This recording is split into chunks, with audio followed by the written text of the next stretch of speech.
Alrighty, let's start off with, how did the idea of the theater start? Well, it started 46 years ago, I guess. And I was 25, 26 at the time. I was friends with a lot of the professors at Cortland State. This was 1970, 1971. Mm-hmm. And Jim Palmer was the head of the theater department at Cortland State at that time. Theater department at that time, I think still was a highly respected theater operation in the state. And he kept asking me to help him put together, a theater. Mm-hmm. And I mean, he just badgered me for a while. And he invited. Huh? Did he wear you down? Well, it was interesting how he did it. He invited me to one of his plays. I forgot which one it was, but it was a great play. The college at that time had a new theater. They had a production assembly, a stage development operation that was behind the stage. It was really nice. So I was very impressed, and I've always loved theater. So at the one point in the show where there was all the actors were on stage, and it was just very impressive. He was behind me, and I turned to him and I said, "Okay." Well, little did I know what I was getting myself into. So that was in 1969, 1970. I'd just come back from Syracuse, just moved back into town. And we decided that the best way to do it is to test the waters and see who in the community would step forward in support of it. You can't do it alone, obviously. You need community support, and you need to see the community enthusiasm, how much there was for it. And so we had a kind of a preview production the year before, 1970, I think it was. And we got a bunch of actors and put together kind of a review of a number of productions. Lasted probably an hour, hour and a half, but we opened it up to the community. And we were quite surprised that we got quite a few people to attend, and we're able to identify some key people in the community that we thought would support us. Where was the stage? What did you use for a stage? I think it was a kind of a disco place called the Assembly on Route 13.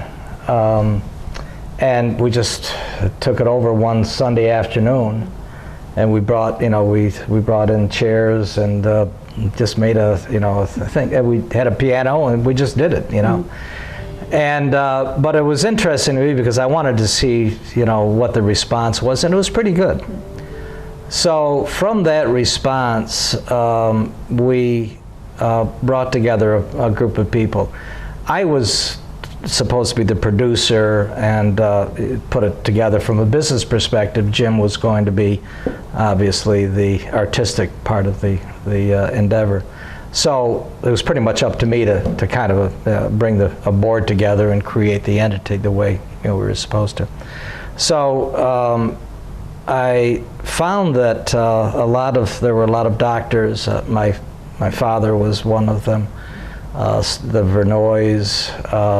There were, a fairly decent group of. So I started to assemble the board, and it was interesting because I found that it was easier to assemble couples than individuals. Mm-hmm. So I know I got the two Vernoys on board, and probably 3 or 4 other couples that joined us. My assumption was that we would evolve to a more working board, but what I needed was a group of people who could show to the community that they were going to support it financially and had the ability to put it together. So we did, and then we started looking for a location. And when I was in my I was probably 12 or 13 years old, my parents used to have a cottage on Little York Lake. And I remember one night, 3, 4 in the morning, I was woken up by sirens and sounds at the pavilion at Little York. And I remember as a kid walking through the backyards up to a fence looking at, it was at that time called a rumble. There was a group of a gang from Syracuse met up with a gang from Ithaca, and they had, this big fight, and all the cops were there. And I looked at that pavilion and I thought, what a waste. What, it's a beautiful space. At that time, the county was not supporting it very well. It was kind of going downhill. Has quite a history. So I remembered that, and I said, well, why don't we take a look at the second floor? I thought maybe that would work for us. And sure enough, we went to the county legislature, and at that time they didn't take us very seriously, so they said yes. Because they didn't think we'd last. They thought, these guys will be there for a year. So we put the board together. We just said, all right, let's do it. And put on the show. But there's quite a bit of prep work involved in that. So I went to New York City and met with the New York State Council on the Arts. And I found one individual, her name was Ellen Rudolph, who was, I think she was the vice president of the Council of the Arts or something. She was pretty well entrenched. And she basically told me how to do it. She gave me quite a bit of advice, and I did some reading. And I remember I visited Syracuse Stage, and I think it was Arthur Storch. That was pretty early on in their history. That was at a point where they were failing. So they were the wrong group to talk to. What not to do. Yeah. But so they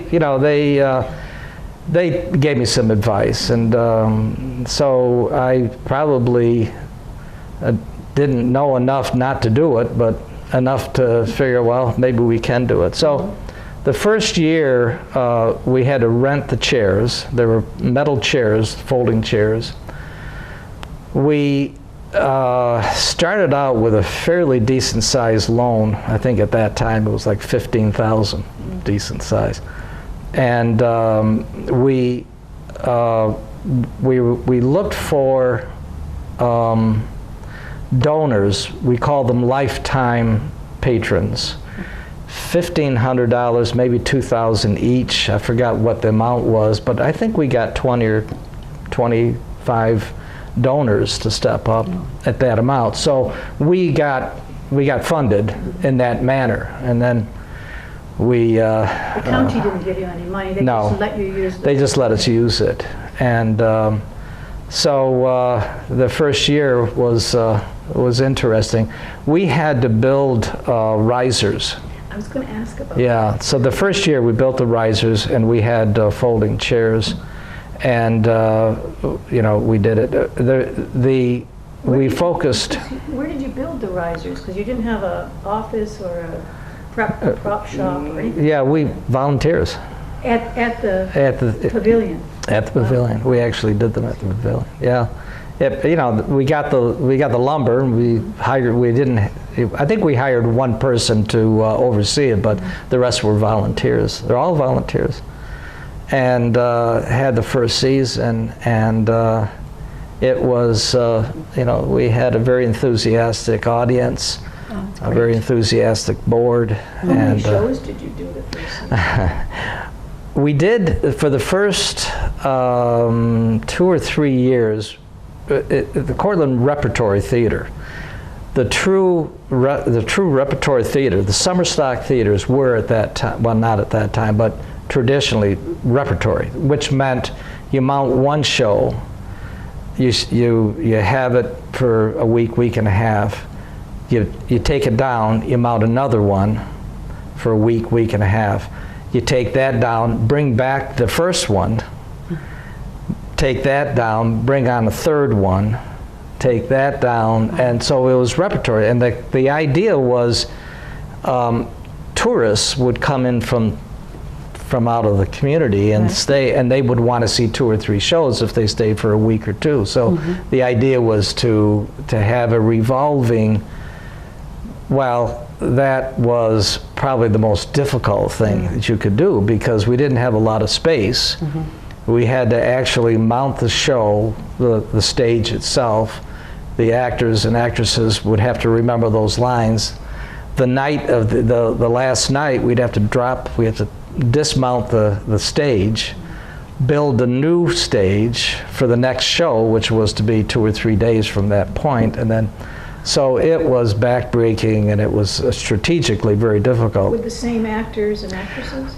We brought in probably 60% of the actors and actresses for all the shows were the same, but we had to bring in others to fill in when you had key roles that we couldn't fill with the regular actors. So it was complicated, and it was mind-boggling, I think, for a while. And this was 1971? 71 was the first one. So it was, I mean, and I had just purchased a restaurant, and I was, involved in real estate, and it took probably 30, 40 hours of my time a week, plus the things so it was backbreaking. And the first season came off okay. I think we lost some money, but we anticipated that. But we felt that with the success of the first year, we would build an audience. And Jim Palmer was a nice guy. He's talented, but his temperament was not conducive to doing this type of production, very complicated. And he worked harder than I did, which I guess he should have, but so we were ready to go into the second year, and the board for the first year were just amazing. And the problem that I had the first year was trying to keep up with all the volunteers that we had, give them jobs and make sure that everything ran well. And but we had a very dedicated board. They were great. Some of the people. Diane Hanja. There was the Vernoys I mentioned. Was George Mahler? Oh, the Mahlers, yeah, they were right there for us all the time. I'd have to go back and look at that list, but there were some, and a lot of them associated with the college. So I had a person who did all the advertising and the writing of the articles when we went to the paper. We had box office people. They're all volunteers. How many did you have at that time? Volunteers, probably 50, 60. Oh, wow. Yeah, I mean, it was, so you can imagine trying to be there every night for the rehearsals, and then trying to organize everyone. But I learned very quickly that, you find key people and let them do some of the organizing as well. So it went relatively smoothly. Well, so we were going into our second season, and I think about a month before we were supposed to have the actors come in, I came to my apartment one night and found all of the rehearsal stuff, all of the books, everything that Jim had associated with Cortland Repertory Theatre in my kitchen, with a letter resigning. So, here it was, we were committed, and I think that what was going on, and I remember calling Diane Hanja saying, here's the situation. And she said, no way should we allow this to happen, and let's just drop him and let's go forward. And I remember saying, what do you mean, let's? Who is us, So she said, look, I'll support you. I'll be right there, and everyone else will. Great. So the first thing I did was I went back to New York State Council on the Arts, to Ellen, and I said, I've got a problem. And after a couple of hours, she said, well, I think I know your solution. She was friends with Jay Broad, who was at that time, he had just wrote and directed Red, White, and Maddox, which was a play about Lester Maddox. And it was on Broadway. It was very successful, relatively successful. And Jay happened to be done with that production and asked, and so she said, well, let me call him. So she did, and he said, yeah, I'd consider coming to help you out. And here we have 5 productions in repertory, second year. I mean, you know, we had already hired all of the actors and actresses, not his choice, but, you know, he was inheriting it. And he said, I need 3 things. I need a cottage on the lake, I need a car to move around, and I need a canoe. Oh, gee. Well, I guess he got up early in the morning, and that's when he did his writing, and he wanted to be in a canoe, and he needed transportation, and he wanted to be in a cottage. And I had to find it in 3 days. Because he said, I'll give you till Friday or whatever. Yeah. And through volunteers, found a cottage, found a car, found a canoe. Oh, this is so amazing. So Really? he came in, and he was great. Yeah. He was just great. And what really was important was that the volunteers, when they found out about him, they said, wow, this is a great coup for us. The actors, you know, really respected him. Were they equity actors? No. Well, at that time, the only way you could hire equity actors, and we did have some of them, was they would change their name. And so they wouldn't be recognized, and you know, that was something that I think was understood, and Yeah. but you know, Actors Equity founded it. But we needed the better actors, the key roles, Yeah. and so he taught me a lot, and you know, we worked well together, and we mounted the second show, the second season, and I was worried about him not coming back, and so in talking to him, I said, you know, I really need someone for the next season. Can you help me out? And he knew, he was friends with a man called Fred Chappell. And Fred was the artistic director for the Alliance Theater in Atlanta, Georgia. Alliance Theater is probably one of the most respected theaters in the United States. And when he told me that, I thought, well, let's try to get him in. And we did. And after 2 or 3 calls, he said yes. Fred was probably the one person who really pushed us to, you know, to success, because he understood the front of the house and the back of the house, and he brought in key people from Atlanta, in fact, the second year he brought in Holly Hunter. I don't know if you know Holly Hunter, and but he brought some key people. He was really great, and he brought stage, you know, people who could build the stage and the sound people. It was that he was great. He was there for 3 years, Oh, really? and from that point we went on. So that was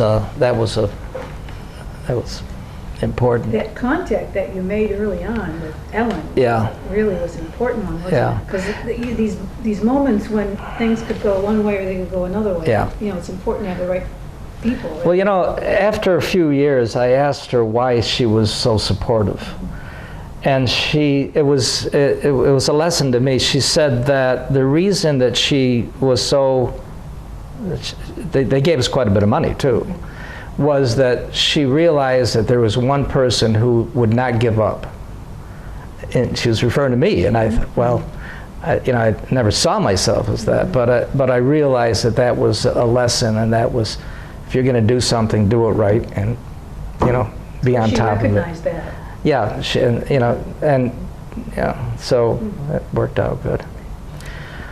What were some of the first plays that you did? Oh God, we did Fiddler on the Roof. We did The Boyfriend.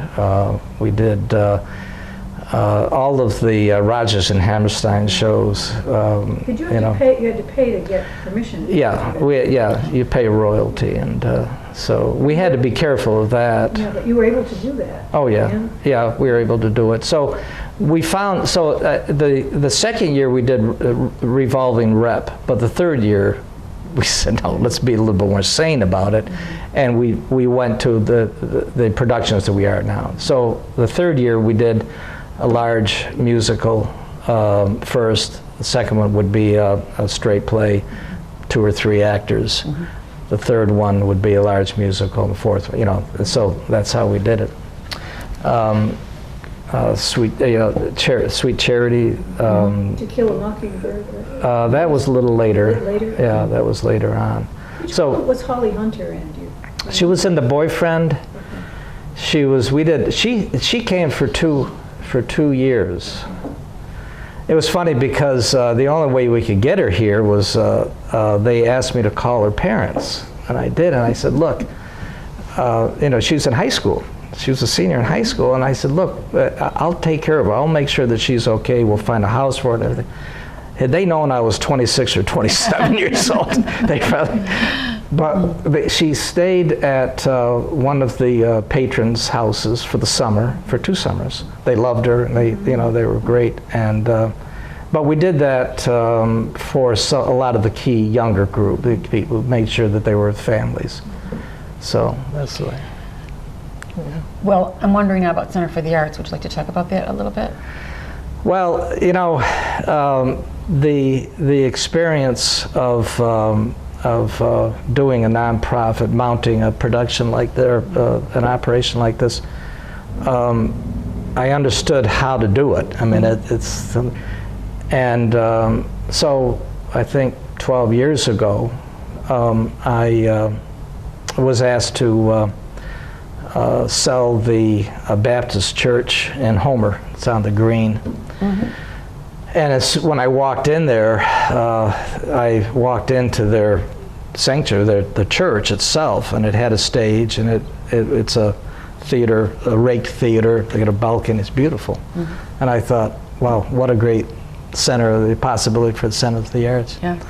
And from the experience of CRT, I did the same thing. I kind of floated the idea and waited for people to step up, and sure enough, a lot of people stepped up, and it was the exact same experience as the center, the Cortland Repertory Theatre, because you can't do, all you can do is have an idea, plant the seed, and see what happens, right. And then allow it to take its own course, because it's the volunteers that will send it in a certain direction, but the audience and the community that will identify what they like and what they don't. And it started the same way as one of the interesting experiences with nonprofits is trying to understand nonprofit boards. Probably 10 or 12 years into the Cortland Repertory Theatre history, there was a dissension among the board. The board was not getting along. I had left. I mean, I was pretty much burned out after 8 years. 8 years. I was going to ask how long you were going. Yeah, I just couldn't do it anymore. Well, you were doing really what Kirby, Thompson, that's right. Is Thompson yeah. doing now? Yeah. Plus. Yeah. Really, now they have the box office person. Well, they have, yeah. So they evolved to where they could hire the professional. We didn't have it at that time. Pretty much all of that. Yeah. Were you president with of the volunteers board as well? No. So I was on the I was on the board. Mm-hmm. When I produced it, I went off, and I didn't go back on the board. I wasn't involved in the board because I didn't think it was right for me to be, in one role and be on the board. So they called me and they said, well, we got a problem with the board. Would you mind coming on the board and seeing what you can do to help out? And what I found was that there was 2 factions that had evolved. And so I called on friends of mine from Syracuse and Ithaca and Elmira, who were in the arts, and I asked them to help me out on a committee to kind of research what was going on. We met 4 or 5 times. We sent questionnaires to all the board members. So what we finally realized was that basically there was 2 factions that wanted 2 different things for the board. I went to, back again, New York State Council of the Arts, and they gave me a study that had been made of nonprofit boards. And the study indicated that there were phases in board evolution. And we were in phase 2 or 3, I guess phase 3. So the first phase is great enthusiasm, great momentum, the problem is keeping up with everything that's going on. Second one was evolving to where it's going to be. Third was board dissension. And this was a warning, and sure enough, all of the signs indicated. Was it because some of the people that had been involved with stages 1 and 2 were still on the board, and then you had new? Pretty much so. Who hadn't been there at the beginning coming in? No, there was. Yeah, that was pretty much it. Yeah. That's what we finally determined, and it was interesting because the people I had asked to help me out were on nonprofit boards and were directors, and so what we realized the night before the board meeting, the final board meeting, to determine we were supposed to give a report, what we identified was the 2 factions, the fact that the board did not turn over. We suggested we have a turnover of the board, we have new blood, and so I said to them, I said, what's going to happen? They said, frankly, it doesn't matter. As long as one faction takes charge and there is a vision that they can attach themselves to, you're going to be okay. It really doesn't matter. One wanted more professional actors and more expensive productions, and they thought that they could generate larger audiences that way and raise the price. Good idea. The other one wanted more community-based production, actors. They wanted a fewer actors' equity, but good productions. And it's a good idea. Both would have worked. But the key was make sure that the board has one vision. So when we met, it was one of those tumultuous events, but one faction won out over the other. A bunch of board members resigned, and that's when Kirby actually started that year, and things evolved very nicely. Which faction became dominant? The one that said that we want to be more community-based. And what they did was, and they were right. I mean, I'm not sure what would have happened had the other gone it. But what they wanted was to back off on the expenses, because expenses were getting they were really getting expensive, because we're hiring more and more actress equity people, and mounting more expensive productions. So, and thank God for Kirby. Kirby had actually was an unproven entity himself, but they did the right thing. They started, they backed off a lot of the expense, they got more audience, and then they started building from there. And 30 years later, they're at this point where it's probably one of the best theaters in upstate. It's probably one of the longest running community theaters, summer stock theaters in the state. One of the questions that we had was why and how do you think it's lasted so long? Well, that's it. I think that it evolved on a good base. It started with a good base, and then they just paid attention. And it's funny that the first year I was there, I was always at the box office and watching things, and we had a fairly decent audience one night, and I remember this guy came up the stairs. The production had started, and he had obviously just gotten off from the farm, and he had overalls on and an old T-shirt, and he just didn't know what was going on. And he came up and said, "What's going on?" I said, "Well, it's a theater." And he says, "Oh, can I go in?" And I said, "Well, they started already." And he said, "All right." And he turned around on his way down. I said, "Wait a minute, that's not why we're here." So I went back down. I said, "Come on, take you in." Took him in, and he sat down, and I remember he came out with a big smile on his face. He came to every production that year, and for probably 5 or 6 years, at that time. So it's a community-based theater. That's the story, and it got really good to the point where we could start to draw audiences from Syracuse, Skaneateles, Auburn, Ithaca. Yeah. So we do, and that's really it evolved right. Yeah, I mean, it sounds like a lot of the success that you have had has to do with very motivated volunteers. Yeah. And board members. Yeah. And yeah. And then the lesson that I learned too was know when to step back, let it go. So. Yeah. I go back to having the right people in the right place at the right time and Yeah. stepping up. I mean, when Jim dropped that box off at your apartment, you could have said, "Oh," and Diane said, "No." So the two of you being in that place at that time, and then the rest of the board agreed. Right. I said, "No, let's do whatever we can." Yeah. That's great. Yeah. Is there a production that stands out in your mind? Not necessarily the best, but one that you enjoyed the most, or one of the ones you enjoyed the most?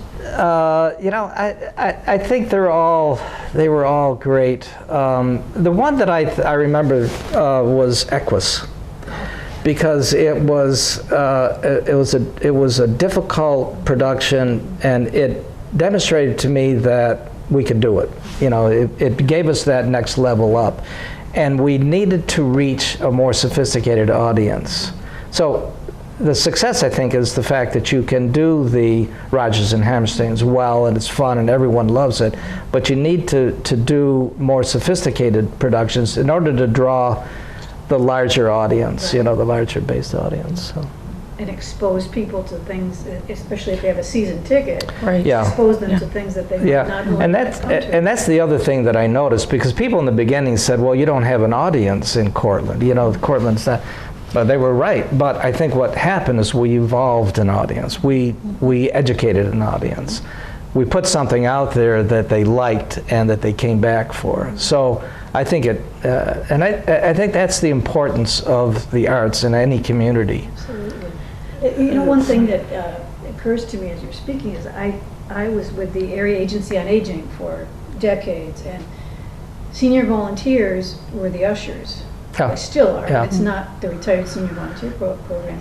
But those older women, by and large they were women, would come back and tell their other seniors how great it was. Yeah. And people that wouldn't ordinarily go to the theater would go, because those ushers who were seeing the show for free would come back and rave about it. Yeah. And so this whole different group would come in. Yeah, well, you've got to reach out to a wide range of ages, socioeconomic, so the broader you provide the arts, the better off you are. And I think too that if you don't know Cortland, or you just moved here, like I did just a few years ago, you sometimes have a very bad idea of what Cortland is. Not a real positive place to be. But all you have to do... I would disagree, but go ahead. Well, my point is that, it's there. You just need to look for it. Yeah. And there's so much here. Yeah. Definitely. That's a good point. Yeah. Is there anything else you'd like to add? Not much. I'm so proud of the CRT. It's just doing great, and I love going back, and I love watching the productions. They're great. How did you? What in your background as a young person, though, would lead you to be interested in this field? Was it your father? Did your father expose you to some of these, theater or something? I guess it's both parents, because my mother loved opera. She loved the arts. I remember coming home, sitting with her, listening to various operas and on the stereo And but she would explain them, and it was just, it was a great experience. So she taught me. My father loves the arts too. I mean, so there's left brain, right brain parents that affected me, and I think to do something like this, you have to have an appreciation of the arts, and you have to have the business sense to be able to do it. And thank you. Yes. Thank you so much. It's been fascinating. Very, I have been going to the theater for years. I did not know this history. Yeah. Thank you.